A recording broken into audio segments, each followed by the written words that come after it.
Kindness is supposed to be a good thing.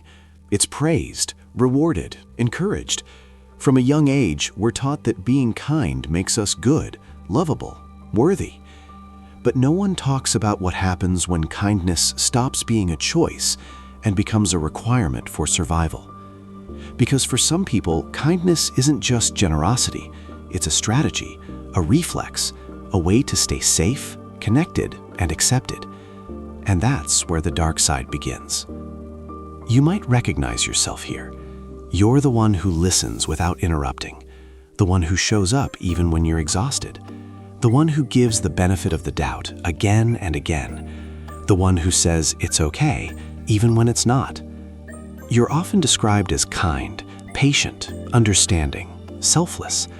People trust you, they lean on you, they come to you when things fall apart. But behind that kindness, there's a quiet cost. You feel drained in a way rest doesn't fix. You feel invisible even when you're surrounded by people. And when someone asks what you need, you hesitate, or you don't know. This is the hidden burden of being too kind. For many people, excessive kindness is not rooted in generosity. It's rooted in fear.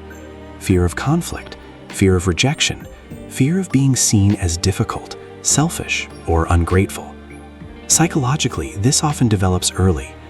You may have grown up in an environment where emotional needs weren't consistently met, where love felt conditional, where you learned directly or indirectly that being easy, helpful, or low maintenance made life smoother. Maybe you became emotionally mature too soon. Maybe you learned to read moods, anticipate needs, and adapt yourself to keep the peace. Maybe your role was to be the good one, the strong one, the one who didn't cause problems. So you learned something powerful and dangerous. Your value comes from what you give. This is how kindness turns into identity. At first, this identity feels meaningful. Helping gives you purpose. Being needed makes you feel secure. Kindness becomes the way you belong. But slowly, subtly, something begins to erode. You start saying yes when your body wants to say no. You prioritize others' comfort over your own boundaries. You dismiss your feelings because they seem inconvenient, or because someone else has it worse. Over time, your inner voice grows quieter. Your needs feel secondary. Your wants feel indulgent. Your emotions feel like something to manage privately. Without realizing it, you begin to live around others instead of inside yourself. This is where compassion fatigue enters the picture, not just for caregivers or professionals, but for anyone who gives emotional energy without replenishment. You feel tired, but not physically. You feel heavy, but can't explain why. You feel numb, yet strangely irritable. You start to notice a contradiction. You care deeply about people, but you don't feel cared for. You give support, but don't feel supported. And the most painful part is that no one seems to notice. They see your kindness, but not your effort. Your reliability, but not your sacrifice. Your presence, but not your exhaustion. So you keep going, because stopping feels selfish, and resting feels undeserved. Over time, kindness becomes something you perform. You smile automatically. You reassure instinctively. You show up even when you're running on empty. This is the mask of kindness. Outwardly, you appear calm, capable, and generous. Inwardly, there's frustration, resentment, and emotional depletion quietly building. You may even feel ashamed of these feelings. After all, you're the kind one, the good one. You're not supposed to feel bitter. So you push those feelings down. But unexpressed resentment doesn't disappear. It accumulates. Eventually, loneliness creeps in. And this loneliness is confusing because you're rarely alone.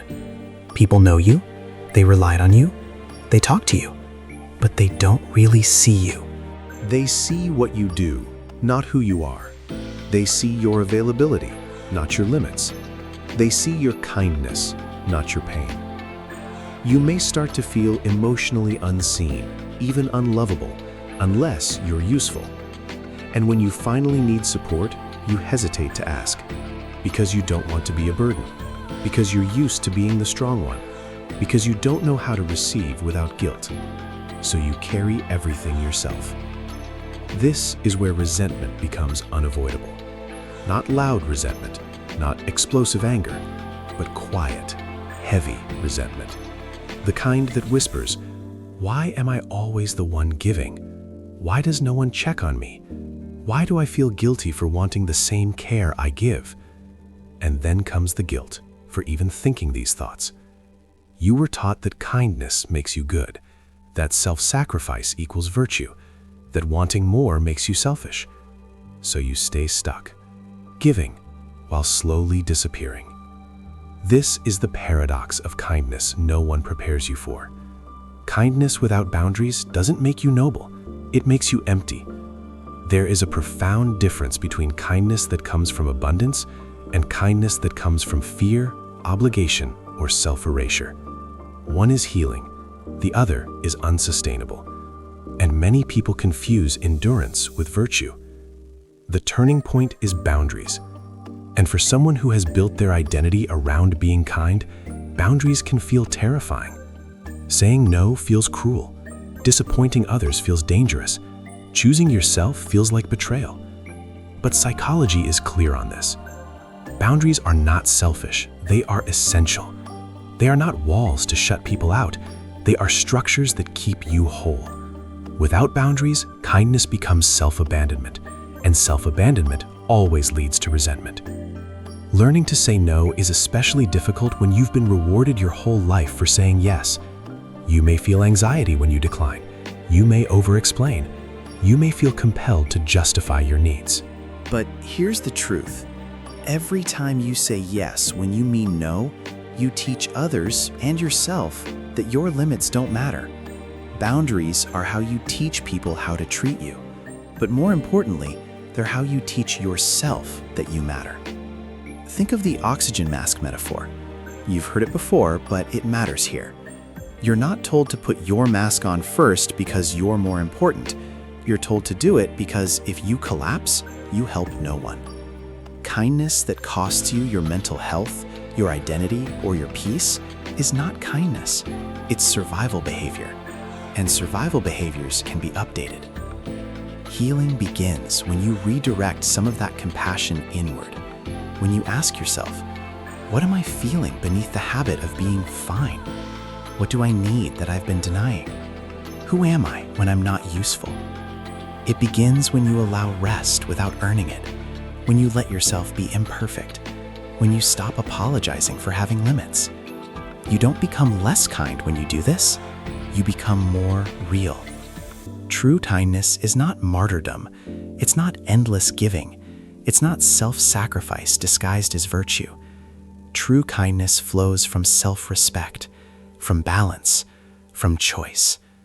It's kindness that doesn't leave you empty. It's generosity that doesn't require self-erasure. And when you give from that place, something shifts. You stop giving to be loved. You give because you want to. And that makes all the difference. At the end of the day, kindness is not measured by how much you endure. It's measured by how much you remain yourself. You deserve relationships where care flows both ways, where you are valued for who you are, not just what you provide, where you don't have to disappear to be loved. The dark side of being too kind is losing yourself. The healing comes when you realize this. You are allowed to exist without earning it. You are allowed to rest without guilt. You are allowed to be kind and have boundaries. And when you honor yourself, your kindness finally becomes what it was always meant to be: a gift, not a sacrifice.